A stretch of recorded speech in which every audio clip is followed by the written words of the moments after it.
Shalom saudaraku, berjumpa kembali bersama dengan saya Pendeta Jakob Setio, masih dalam program Sapa Jemaat di Rumah. Kali ini kita akan bersatu bersama-sama, mari kita berdoa.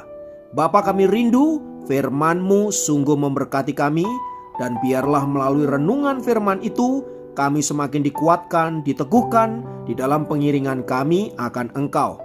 Kami siap diberkati, terpujilah nama-Mu kekal selama-lamanya. Dalam nama Yesus kami berdoa, haleluya, amin.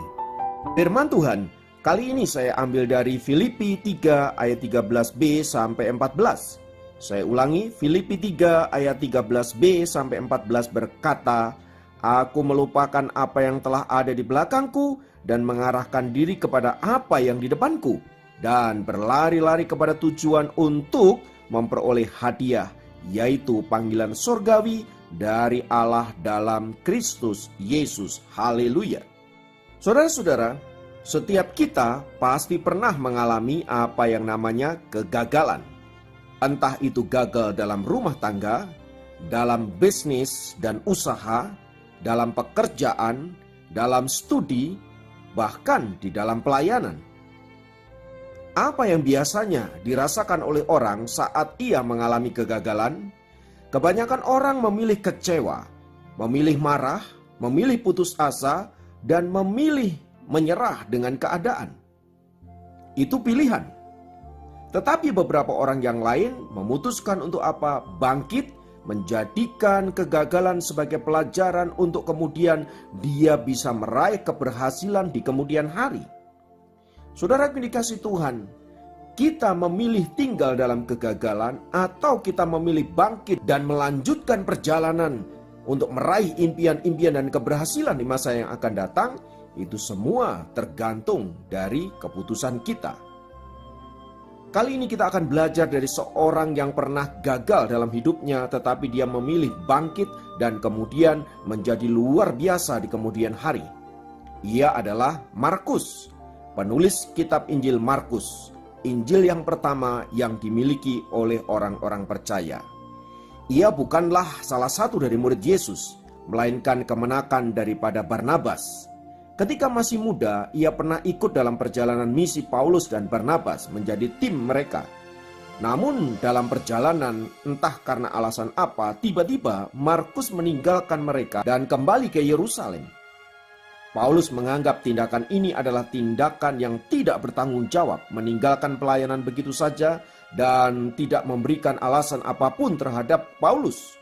Paulus merasa sangat kecewa dengan sikap Markus tersebut. Sehingga di kemudian hari, saudara-saudara, ketika Barnabas meminta agar Markus menyertai mereka kembali, Paulus menolak untuk membawanya. Hal itulah yang menyebabkan perselisihan antara Barnabas dan Paulus, sehingga pada akhirnya mereka berpisah. Barnabas membawa Markus sertanya ke Siprus, dan Paulus membawa Silas sebagai gantinya. Saudara-saudara dikasih Tuhan, sesudah kisah itu, nama Markus tidak pernah muncul lagi. Apa kira-kira yang terjadi terhadap diri Markus? Saudara-saudara, selama ada di dalam penggembalaan daripada Barnabas, tampaknya Markus mulai menyadari kesalahan-kesalahannya. Markus mulai menyadari ketidakbertanggungjawabannya sebagai orang muda. Dia mulai memperbaiki diri, dia mulai melihat visi ke depan, dan dia mulai melatih dirinya dengan belajar untuk terus bertanggung jawab dan melakukan tugas-tugas yang diberikan oleh Barnabas dengan baik. Dalam perjalanan kemudian, nama Markus muncul kembali, yaitu di dalam Kolose pasal 4 ayat yang ke-10. Markus dikatakan menemani Paulus sewaktu ia ada di dalam penjara. Bahkan dalam surat tersebut dikatakan bahwa Paulus bermaksud untuk mengirimkan Markus ke Kolose. Itu tanda bahwa Paulus dan Markus telah berdamai dan mereka kembali bersama-sama di dalam satu tim pelayanan. Bahkan Paulus menyebut di dalam 2 Timotius pasal yang ke-4 ayat yang ke-11 bahwa Markus sebagai seorang yang penting bagi pelayanannya. Saudaraku, mari kita lihat bagaimana Paulus kemudian melihat Markus mengalami perubahan-perubahan yang nyata dalam hidupnya, dan dia memberi kesempatan agar Markus boleh kembali pelayanan dan bertanggung jawab terhadap tugas-tugas yang diberikan kepadanya. Dalam perjalanan kita lihat saudara-saudara bagaimana Markus kemudian menjadi orang yang luar biasa. Dia menuliskan kitab Injil pertama dari keseluruhan Injil yang dimiliki oleh gereja Tuhan. Itu artinya Markus adalah orang yang kredibel, Markus orang yang luar biasa, sehingga dia mampu menarasikan Injil dengan sangat cermat dan teliti. Saudaraku, buah dari kegagalan yang menjadi pelajaran berharga dan kemudian berubah menjadi orang-orang yang luar biasa di dalam pekerjaan Tuhan, di dalam hidup ini. Markus dulu adalah seorang yang gagal, tetapi sekarang dia adalah orang yang luar biasa dipakai oleh Tuhan. Bahkan dia sangat berarti bagi pekerjaan Tuhan. Dan kita melihat bagaimana hidupnya di kemudian hari. Dia telah menunjukkan diri sebagai orang yang setia kepada Tuhan dan setia di dalam pelayanan. Sehingga kemudian mati dengan cara menjadi martir di Alexandria, Mesir. Tubuhnya hancur, tersayat-sayat oleh batu yang tajam sehingga pada akhirnya dia mati mengenaskan. Saudara-saudara dikasih oleh Tuhan, lihat bagaimana Markus berubah dari orang yang gagal menjadi orang yang berhasil di dalam Tuhan. Saudara, setiap kita pasti pernah mengalami kegagalan. Mari kita belajar dari kegagalan itu untuk kemudian memperbaiki diri dan terus belajar, bangkit lagi, berpengharapan, dan akhirnya kita percaya bahwa bersama dengan Tuhan kita pasti menjadi orang-orang yang lebih baik dari masa-masa yang lampau. Mari jadikan kegagalan sebagai cambuk, sebagai tonggak yang mengubah hidup Anda. Dan percayalah, bersama dengan Tuhan, saudara pasti akan mengalami transformasi yang luar biasa. Sebab Tuhan senantiasa menyertai anak-anaknya. Dan sekalipun gagal, mari kita tidak menjadi tergeletak, tetapi bangkit dan terus berjalan bersama dengan Tuhan kembali. Haleluya, biarlah firman Tuhan ini meneguhkan kita semua. Apapun saat ini yang sedang terjadi terhadap hidup kita, mungkin kita sedang gagal dalam usaha, pekerjaan, rumah tangga, dan lain sebagainya. Mari tidak menyerah dan tetap percaya bahwa ada hal-hal yang indah, hal-hal yang baik, berkat yang baru yang Tuhan sediakan bagi masa depan kita. Mari kita berdoa. Bapa, dalam nama Yesus, dalam perjalanan kami mengiring Engkau, bisa jadi kami gagal seperti Markus. Namun biarlah kami belajar sesuatu, supaya olehnya kami menjadi berhikmat dan belajar untuk menjadi orang-orang yang berkemenangan, bahkan berhasil dalam hidup ini. Terima kasih Tuhan, Kau telah menguatkan kami melalui firman-Mu dan jadikan kami pemenang-pemenang, sehingga kami boleh melihat berkat-berkat Tuhan dinyatakan dalam hidup kami. Terpujilah nama-Mu Tuhan kekal selama-lamanya. Di dalam nama Yesus kami sudah berdoa. Haleluya. Dapat memberkati Anda dimanapun berada. Sampai jumpa dalam program Sapa Jemaat yang lain. Tuhan Yesus memberkati.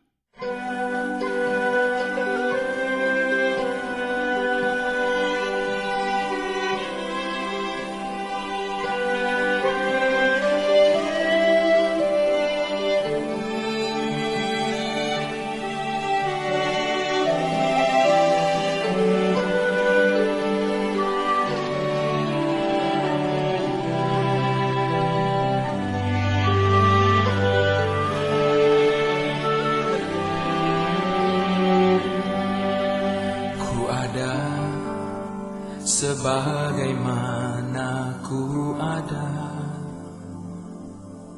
berdiri menghadap tatamu Bapa,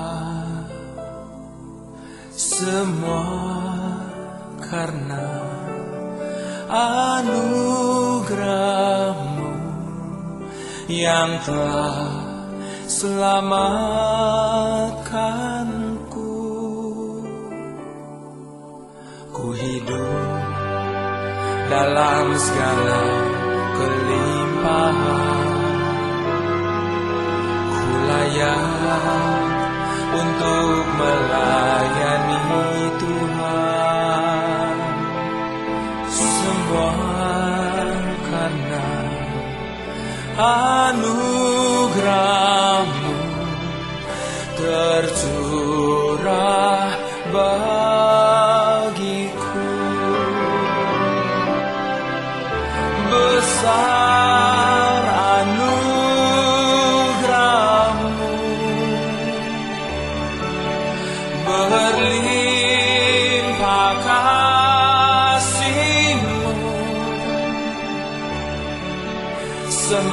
Semakin hari semakin bertambah besar anugerah-Mu.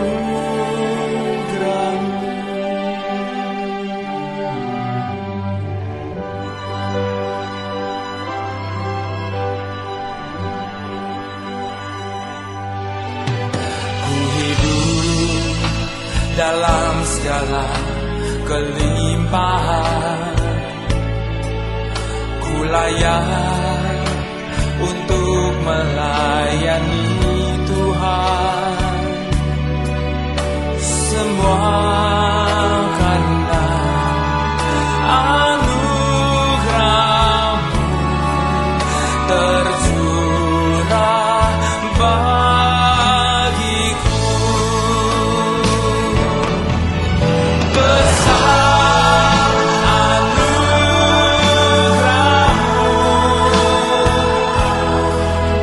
berlimpah kasih-Mu. Semakin hari semakin bertambah besar anugerah-Mu. Besar anugerah-Mu,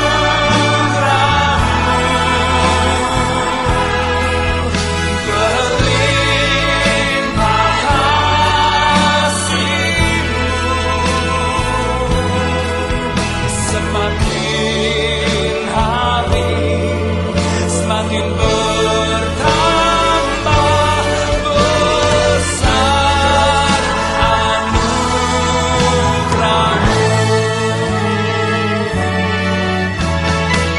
Hidupku ini hanya anugerah-Mu. Jangan pernah berhenti melimpahi aku dengan kebaikan, kasih dan rahmat-Mu.